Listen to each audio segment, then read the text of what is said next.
Modal verbs are essential tools in English grammar, helping us express necessity, possibility, permission, and ability.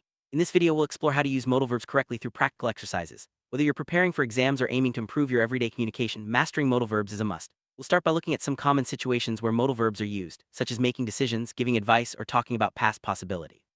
By the end of this lesson, you'll feel more confident in choosing the right modal verb for any context. Let's dive in and see how these verbs shape the meaning of our sentences. Let's work through some practical exercises to see modal verbs in action. For example, when the situation is serious, we say, "We must do something before it is too late." Here, must expresses necessity. In another case, if a letter hasn't arrived, we might say, "That letter should have arrived by now." This shows expectation. When discussing decisions at meetings, the passive form is used. A decision will be taken at the next meeting. Notice how modal verbs can also appear in passive constructions, such as should be spent or must have been repaired. These examples highlight how modal verbs help us communicate actions, obligations, and possibilities clearly and effectively.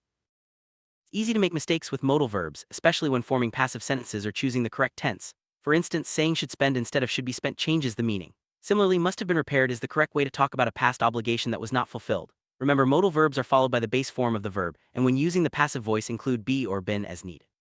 Practice makes perfect, so keep working through exercises like these to strengthen your understanding. With regular practice, you'll avoid common pitfalls and use modal verbs naturally in your writing and speech.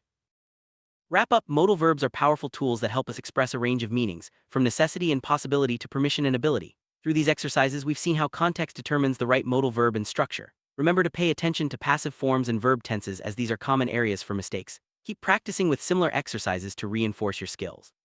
With a solid grasp of modal verbs, your English will sound more natural and precise, whether you're writing essays, emails, or having conversations. Keep up the good work, and soon, using modal verbs will become second nature.